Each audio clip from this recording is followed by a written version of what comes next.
Welcome to the 10-12, the podcast that covers all 14 teams in the Big 12 Conference. It's so much fun saying that. We are, of course, the flagship show of the 10-12 Podcast Network. You can find every show on the network at 1012network.com. This is another YouTube exclusive video. So if you're watching this on YouTube, you can check out all the podcasts. We just put out an episode of the 10-12 podcast doing our Big 12 Dream Road Trip for the 2023 football season. But today here, we were focusing on the transfer portal, a topic that everyone enjoys talking about as much as possible, but specifically for softball. Yes, football season's coming up, soccer. We've got a while before the next softball season arrives. Just ended not just a couple months ago. And yet there's plenty of activity in the transfer portal. It actually just closed for college softball, so players can't enter anymore, though they can exit to go to a new team. So to break down some of the big moves in the Big 12 for teams in the Big 12, very excited to have Brady Vernon of D1 Softball. Honestly, the best website when it comes to covering college softball, period. Brady, welcome to the show, sir. Thank you for having me. Absolutely. When it comes to transfer portal, you're the guy there. You're the one who's keeping that site. There's a great transfer portal page on d1softball.com. You're the guy who's responsible for keeping that up to date. I know I'm sending you stuff and email all the time. I'm like, oh, saw this news. Oh, saw this announcement. So first off, just like, obviously the transfer portal works pretty similar for everybody. There's a period in which players can enter, exits whenever you want. Grad transfers aren't subject to the same rules as underclassmen who want to travel or go and get immediate eligibility. But from softball, like compared to, football and basketball, which is we talk about all the time, we're seeing baseball as well a lot right now. Like, how does softball compare to those other sports with the transfer portal? I mean, it's very similar.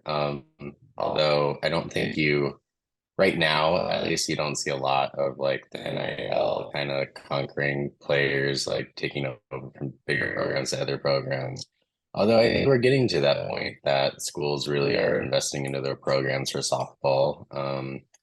I mean, you just saw the most outstanding player leave Oklahoma to go to another program. And obviously that's more because she was homesick and Jordyn Bahl. But I mean, there's Nebraska had plenty of offered to her and had a great place. And the other thing is, I think what it's kind of being is, when you see football and basketball, a lot of them will like, oh, I visited here, take the spotlight. And usually for softball, we just see a commitment and then we never see that. But lately, this cycle, we've seen some girls just kind of posting more about their visits and stuff like that. And I think it's becoming more of a norm that, we're allowing these girls to take their approach, take their time. For instance, like Indiana's Taryn Turner, who won freshman and Big Ten Player of the Year, she had been kind of taking her time with her process. She's been in for a while and she hasn't made a commitment yet. And I think these girls are starting to really take it as kind of like a business approach. What is best for them academically, what their future holds, and what NIL holds for them. And so I think it's becoming more and more kind of like a kind of football and basketball approach. And I think that's good for them because I think it shows that the sport is really growing. I mean, have we seen as a decent increase the number of players who have entered the portal this year compared to the last few years when this really started? So last year, I actually think there was more players. And then I think this year there was more kind of like graduate transfers that had entered way before the season had even started. And that's kind of just being the last cycle that, this upcoming year is the last year for those that had the extra COVID year, barring they didn't have any like medical red shirts or stuff like that. And so I think it's just everyone was very quick to enter the portal, I think the last couple of years. And then a lot of girls just weren't finding homes. And so it's kind of the part of that, oh, the grass isn't always greener on the other side. So I think girls are really involving their families, kind of talking it out. And so I think there's still a good number. From about May, there's been about 600 entries until the deadline of the 28th. And graduates still have a chance to enter, and then the portal will reopen December 1st for those kind of fall entries. But I think this is kind of like the number we'll kind of see. I don't think that girls want to jump in without knowing what's on the other side. And some people have been ejected about it on social media. Like they don't know what's next and what's kind of scary for them. But I think that's why a lot of them are just kind of like, we're gonna wait and see and then try it out more with the schools that they're at. But I mean, it's hard to say that it's a small number when there is 600 girls still in the transfer portal. It does seem a little different from at least from football and basketball on the men's side, where it seems like more guys are entering because they just don't like they feel like they're supposed to be a better player than they are and aren't getting the opportunity to prove that. And it feels like, especially with some of the Olympic sports like baseball and softball, it's not that that doesn't exist, but it's less prevalent of I need to show that I have my shot so that I can go pro, because obviously there's limitations from pro softball, and it is a little bit more focused on NIL or close to home or just opportunity versus like I'm not getting the opportunity I feel like I should. Yeah, and that's like kind of a good point about the pro softball. And as it's still trying to grow, I mean, there is only so many spots, and you're also incorporating people who've been out of college softball for 10 plus years that are also taking those pro spots because, that's what they do as well. And so I think with softball having smaller rosters than baseball, you don't have like 10, 15 people who can throw pitches. You'll have six, seven at most.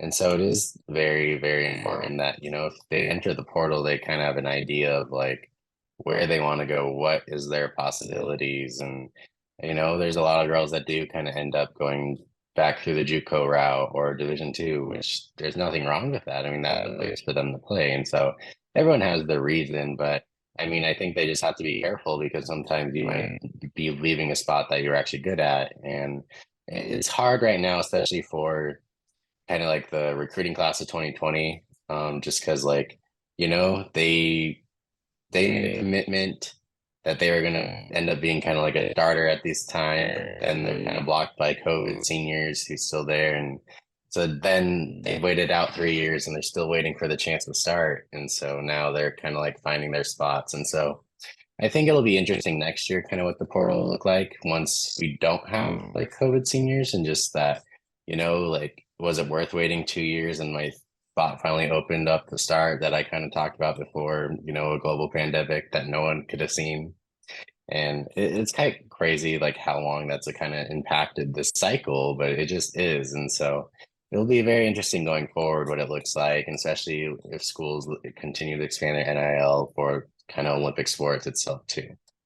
Yeah, very interesting. And I didn't realize that it was the last year for the COVID seniors. So that's gonna be really interesting to see how these things look next year once the COVID bonus year is over with. Let's talk about some Big 12 specifically. You mentioned Jordyn Bahl. I don't think there's been a bigger transfer in college softball. Like, I don't think there's been a bigger transfer in college athletics, period. Like anywhere, football, basketball, to have an underclassman leave a defending national champion who was basically the MVP of the championship series, who's on a team who is expected to repeat again next year, leave for, and when I say inferior team, Nebraska is not as good as Oklahoma. There really isn't very many teams that are even on par with Oklahoma. So I don't think that's too insulting, but to go to Nebraska just for very personal reasons. It's not, she didn't lose her job. I don't think Nebraska is looking to pony up more money than Oklahoma is from a softball standpoint. And so to see her make that move for the reasons she did, both are very, I think very mature of her to be able to make that decision and make that move. That's huge for Nebraska. What kind of impact is that going to have on Oklahoma this season? Because I think that's the biggest question. It's like Oklahoma just reloads, and we're already seeing what they're doing in the portal. But I haven't seen them make a move that goes, yeah, they replaced Jordyn Bahl. They're fine. That they're all set. Yes, and obviously this is not to take away like anything from Jordyn Bahl, who is incredible. She was the best pitcher this year. She'll continue to grow. And that I think that's a very almost kind of like an outlier situation. She's different than most, 20-year-old girls. She likes hunting and fishing. She loves her family first, and that's what was important to her. And so that was kind of developing way before the season, and that's just kind of how her lifestyle is. And so But you're right. Oklahoma's still going to be good next year. They're still going to probably be great. They should be the preseason number one. They did just get a commitment from former Wisconsin pitcher Payne Monticelli, who her numbers don't kind of speak to her talent. I mean, she already made the Great Britain national team. And so, but despite being good, she's not Jordyn Bahl. And Oklahoma hasn't made that big splash like they did last year in the transfer portal when they were just kind of collecting all Americans essentially. But you got to realize that Oklahoma also has incredible recruiting classes year in and year out. And in terms of the Big 12, and you could argue anyone, I mean, they might have lost the most in the transfer portal because you lost Jordyn Bahl, Jocelyn Eckerson, and then Sophia Nugent. And that was just kind of because they are so talented. There's only so many spots, so many at bats. But I mean, you're going to be returning probably what could be the greatest duo of a recruiting class ever in Tiara Jennings and Jada Coleman for the best at their respective positions. And then you have Kinsey Hansen, who's the best catcher as well. And so I think they're going to be fine pitching wise. I mean, Nicole May might be the most underrated pitcher to ever go 4 years. And I think it's quite incredible that, she's never been in the spotlight, but she's stuck it out. Is going to be good. Kristen Deal, I mean, Patty Gasso trusted her in the postseason. Like, I don't know how that's just a bigger like vote of confidence, especially. So then you have SJ Guerin who redshirted this past year, and she was a top like recruit. So Oklahoma will be just fine. I just don't know if they're going to be historically good, the juggernaut of this year.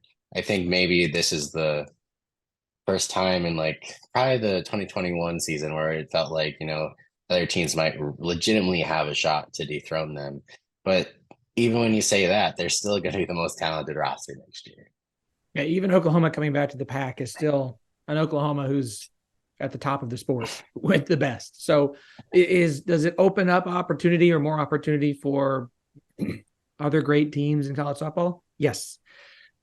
But it's not like Oklahoma's like, oh no, they've fallen so far behind now. Like they're a challenger. No, they're still defending champ, and they will be.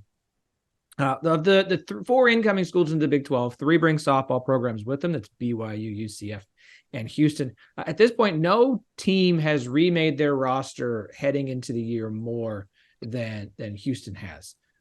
They've had 9 players enter the portal. They've brought 5 in from the portal. I mean, they've been reshaping the coaching staff as well. And it doesn't quite feel like Houston's done. And you can correct me if I'm wrong or you disagree on that. But how do you view the changes that Coach Vaselli has been making there for Houston? Yes, I mean it's a large number that's left, and I think whenever anyone outside sees, oh, like this many people have left the program, something must be going on, and and not to be like taken the wrong way on this, but I just don't think any of the girls that left, I mean, none were in the top 3 in terms of batting average. There was only one pitcher from Houston last year that threw over 55 innings, and that was Kenna Wilkie, and she has since graduated. And so I just don't think Houston was the spot for that group of girls. It just happens a lot of times, like, you just have a lot that kind of build up. But I mean, I think Houston has brought in a lot of good players too at the same time to when you land like a Lair Butte from Tennessee, who I think just may have just found herself not like trying to compete year after year for her position because Tennessee's kind of reloading in the middle infield with transfers and incoming freshmen as well. And so you have someone who competed for the SEC freshman year ago, and you don't just start at Tennessee as a freshman for 2 straight years if you aren't really, really good. And then the other name, I think a lot of people who might not like go very deep in the softball is Shelby Smith from Seton Hall. She kind of led Big East or she led Seton to a Big East title. And she's a two-way player. She has really good stick, but I mean, she can be that lead ace again. I mean, she's thrown 150 plus innings last 2 years at Seton Hall. So I think that's a really good pickup. And I think it's really cool to see Hope Troutwine get an assistant coaching job there. And, it's just kind of like those OU connections. And I mean, I just think that, more and more teams are going to try to add as much OU philosophy into their programs. I mean, we saw how well it worked out for Utah with DJ Gasso and Paige Parker. And I just, it's the winning mentality. And so I think that, it may look reshaped, and I think they still need to add quite a bit of depth. Um, a lot of their other pieces, like a Kennedy Thomas, she was a part-time starter at Cal, and she could be a good bat. And so we'll see. I mean, it's always kind of different when you have 9 players leave, bring in others, but that's sometimes that just happens in college sports right now. You kind of retool. I know, like, I graduated from ASU. I first started covering softball when I was at ASU. The first season I ever saw was at 2018 when they made it to the World Series behind G Juarez. Well, that year after that they lost, a big chunk of players, like 10, but 7, 8 of them were barely ever saw the field or were just not competing or just it wasn't the right fit for them. So these things happen. It is what it is, and it's how you kind of retool and see and change the roster to better shape what they want to do. And I think Houston's kind of going that position, especially when you are kind of making the leap into the Big 12. Yeah, definitely an increase in level of competition joining the Big 12 and trying to turn some things around after a couple of disappointing seasons. Houston, one of those teams that COVID definitely did a number on kind of changing the course of where things were going. Looking around the Big 12, we haven't seen any other team with just a wave of players leave or a wave of players coming in. So just kind of conference wise, it seems like everyone's lost at least one player. Who are some of the most impactful losses in the Big 12? Obviously, Jordyn Bahl already discussed. Yes. And strangely enough, just kind of looking through everyone, I mean, Oklahoma was hit the hardest, I feel like. And I don't think that's a bad thing in Oklahoma. It just Jocelyn Eckerson, she's a very talented freshman that showed that part of the year, and I don't think it was necessary playing time. I think there's some kind of like homesick type of stuff going on there. It had nothing to do about that. And then it was like Sophia Nugent, she's a really good player, but I mean if she stayed at Oklahoma another year, she would have been a full-time starter for 1 year with Kenzie Hansen still being there. And she's very, very talented. She's going to be very good. She's shown that. But I mean, those may have been the 3 most talented players that left the Big 12. I mean, if you look, um, I think the next biggest one is probably Courtney Day at Texas, which she's had her moments, but she wasn't a superstar by any means. And when you kind of looking through like the new additions, the standards. I mean, there just wasn't a ton of talent that left the Big 12. And I think that's kind of just, you have a Texas team that was very young. And so they're bringing back most of their core. Um, Oklahoma State lost most of their players through graduation, especially in the lineup, but their pitching staff's going to come back. And so I don't know how many big losses you can really say. I mean, there's people here or there, and everyone's gonna have a transfer out on the roster. That's just gonna be what it is. It's things are never gonna work out for every single individual.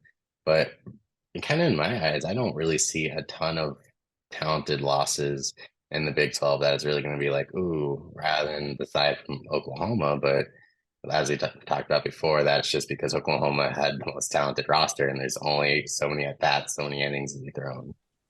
Yeah, I think that's a positive for the Big 12 to say, like, look, the talented players on the rosters who still have eligibility, most of them are sticking around.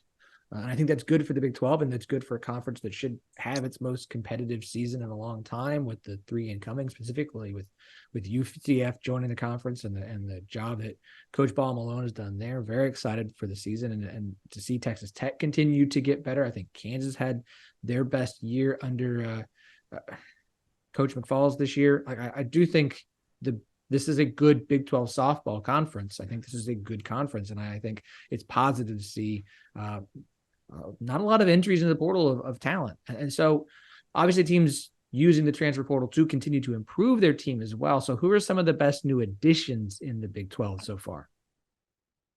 I kind of mentioned her name earlier, but Peyton Monticelli, to Oklahoma, we can start there. Her numbers at Wisconsin like aren't just like this eye popping like, oh, this is an All-American, but she has really good stuff. And I think, she had visits to other top schools and she went to Florida State. And so if the two teams that were in the championship series are interested in you're probably pretty good. And so I think she adds to the staff. The other one that I really wanted to point out was Caroline Hudson to Oklahoma State. She is a catcher from Liberty. She is fantastic on both sides of the ball. She's had a ton of pop there. I think 2 straight seasons of like 10, 15 home runs. And then 2 years ago, she led the nation in most runners caught stealing. And so Oklahoma State graduated Taylor Tuck, so she's going to fit in right into behind the plate with a very, very talented pitching staff that's all returning, and Kelly Maxwell, Alex Kilfoyle, and Kara Aycock. But that's the thing is Oklahoma State really needed bats.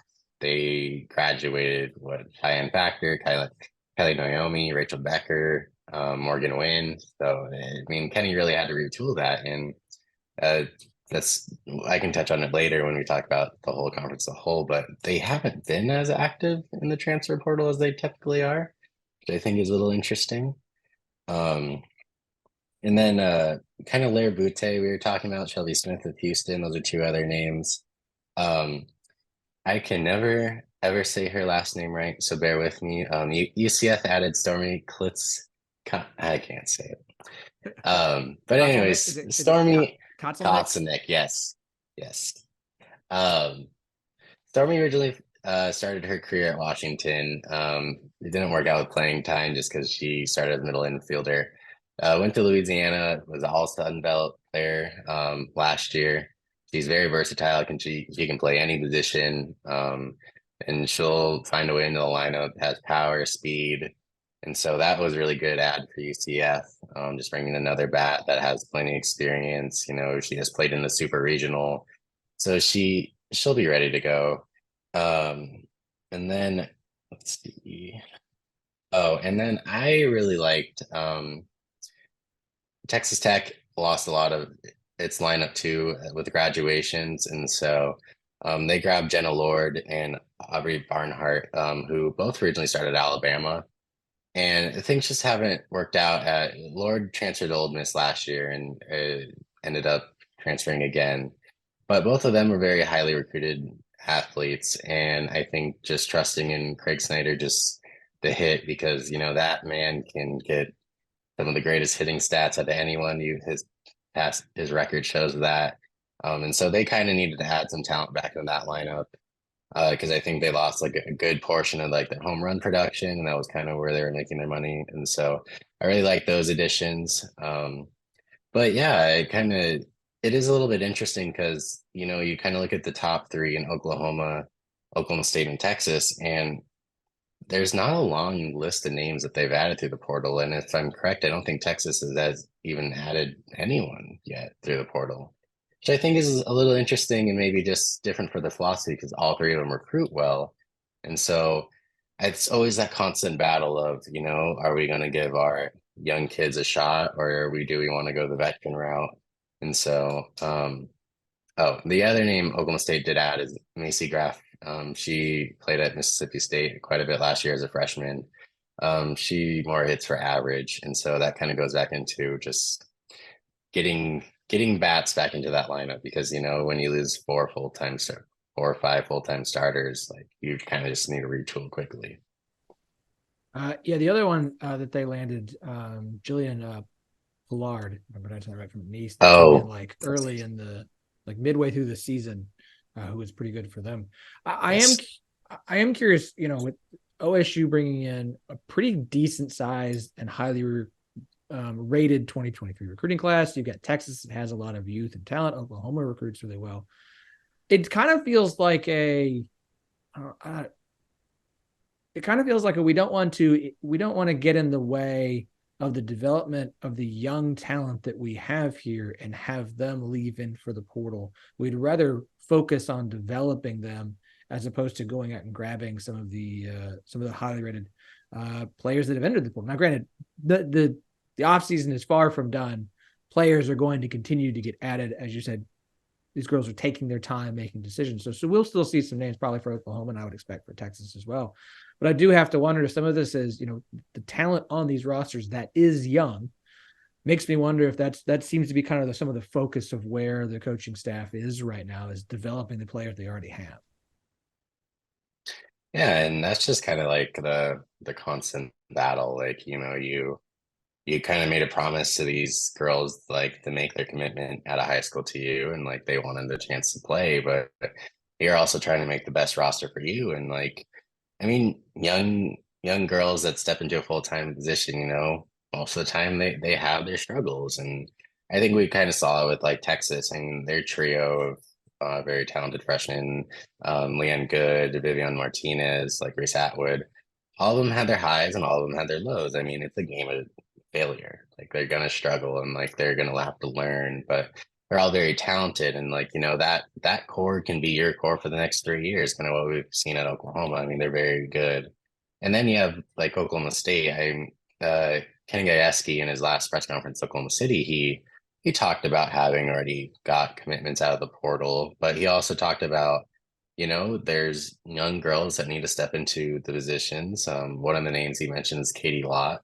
She has a pitch hit opportunities in the World Series, and last time I checked, she's playing the Florida Gulf Coast League, and she's doing very, very well. And I think that's someone that he would want to see step into that first base position that like Morgan Wynn kind of occupied. And it's just it's hard being a coach. It's hard balancing things like this. You might see this great name in the portal, but is it is it better to get this graduate transfer who gives you one great year of production, or do you want to give the girl that is a sophomore that could be a voting star for the next 3 years and let her go through the failures? And so it's hard to balance. I'm glad I'm not the one doing it. But it's tough. And I just everyone wants to play, everyone wants to do well, and you don't always have everyone that will want to kind of wait around and like to wait for their opportunity. And you see it sometimes. I mean, two great examples from this past year were Arkansas's Rylan Hedgecock and ASU's Jordyn Van Hook. I mean, last year, the two of them combined for maybe 15, 20 hits in their whole careers going into their senior years, and then both of them hit almost 20 home runs. So, I mean, it works out differently for each one, and that's just the battle that you kind of see, and maybe a reason, like as we've talked about, that those teams haven't been as active in the portal as they typically are or have been in the past. Yeah. So speaking of, we'll wrap up kind of our portal talk here. Is there anyone that you're keeping your eye on that's currently in the portal as far as been connected to some Big 12 teams that maybe we should be aware of? I mean, the three biggest names left in the portal are Taryn Kern, who is a very good hitter. She won Big Ten Freshman of the Year, Big Ten Player of the Year, and she's been linked to Oklahoma, of course. However, she has talked about a lot of what I've heard is that she wants to stay closer to home of Northern California. And so that might change. I would never doubt Patty Gasso in any kind of recruiting pitch ever. Like as we heard last year, took one phone call to Alex Storako and one visit, and she was signed up to be an Oklahoma Sooner right away. And so that, and then Elena Votter from Stanford, she's a graduate transfer. That one's taking a little bit longer because she had a previous commitment to go to South Africa and is there for a couple of weeks just for her academics and stuff like that. And so most of these are with Oklahoma. She's actually a past Texas kind of commit from the previous regime before Mike White.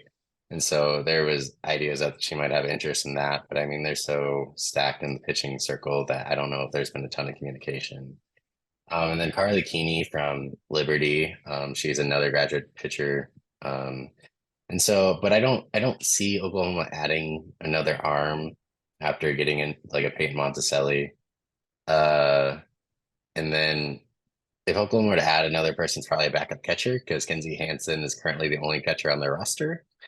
And so they need someone else behind the plate, especially because Kenzie has battled some injuries the past couple of years. But those are the biggest names, and of course, they've all been linked to Oklahoma. There isn't, I mean, a lot of the names have started to really make their commitments, except for those kind of big three. And so it'll be interesting who they add, and like things change, and it'll be interesting what the December portal will look like after the fall. But that's always so hard too, because you're joining a program 2 months before a season starts.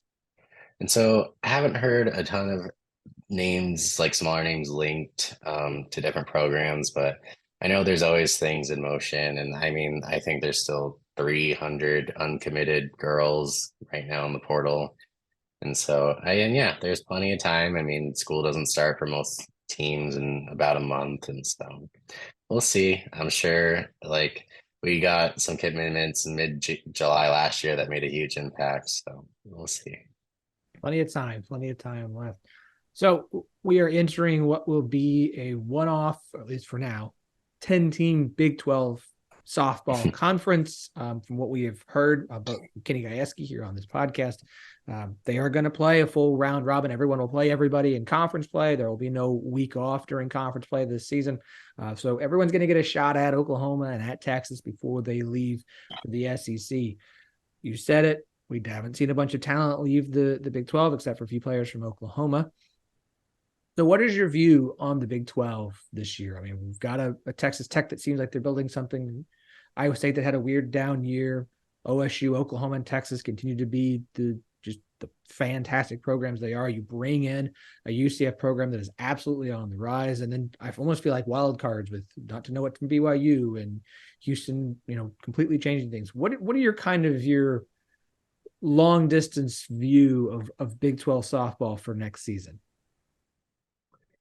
Well, I guess to put it as blatantly as when I did my early eight for next year's Women's College World Series that we put out like right after the World Series ends, half of my eight were from the Big 12. I saw that uh, OU, Oklahoma State, Baylor, and Texas would all kind of make it there. And I just like that's one thing. We talked about them so much, and then they just had a rough regional, but Baylor returns almost that entire roster again.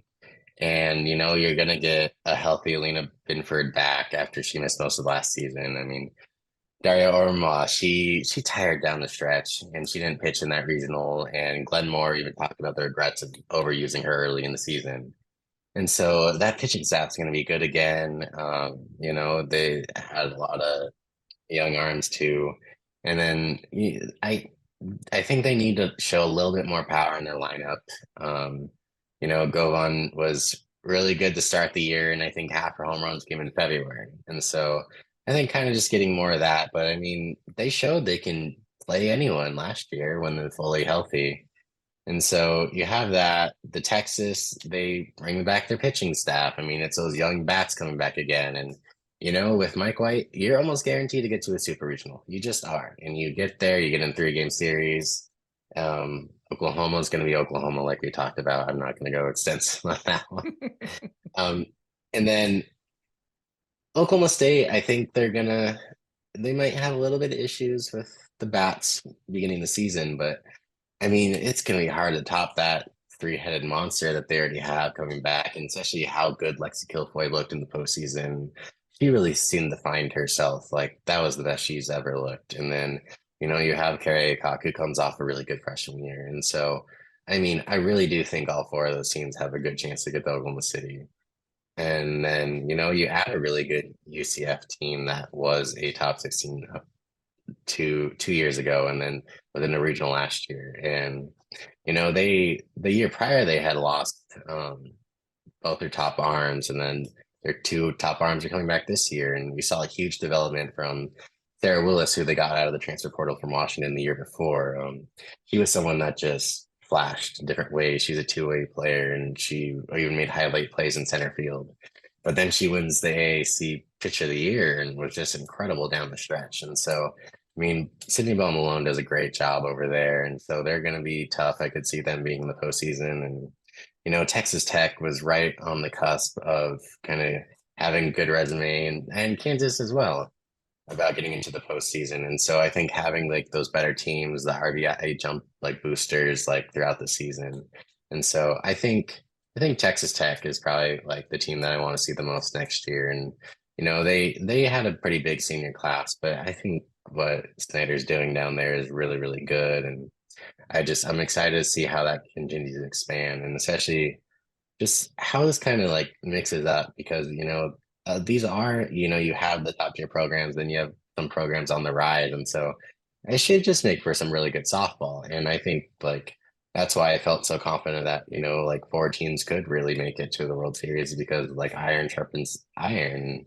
You're going to see some really really good games next year as you did kind of last year, and I think it's just going to kind of be fun to see and how it goes. Yeah. If half the Big 12, if half of OKC is Big 12, that'll be a year. And I look, I think you're right on Texas Tech, very high on Texas Tech.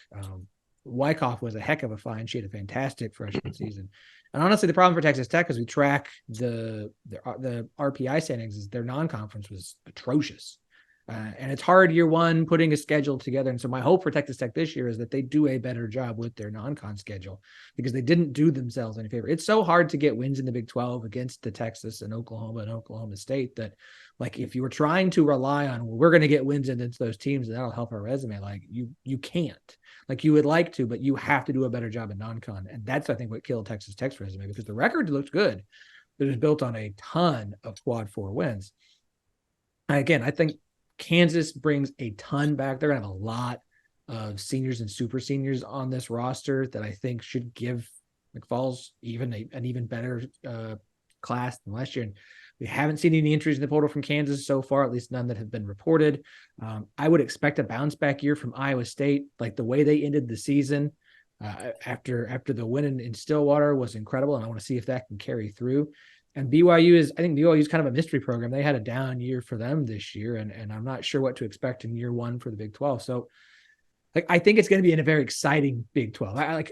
Is OU probably going to win the Big 12 again? Yes. Are we going to pick them as a preseason Big 12 favorite? Absolutely. But it does feel like an even more balanced Big 12, at least from 2 through 10, than we're used to actually seeing. And I cannot wait. I think it's going to be great. I hope the Big 12 gets the credit that it is due for being as difficult and as balanced as it is. So I think it's gonna be a fun year. I have one-off 10-team conference. We'll see what happens, Brady.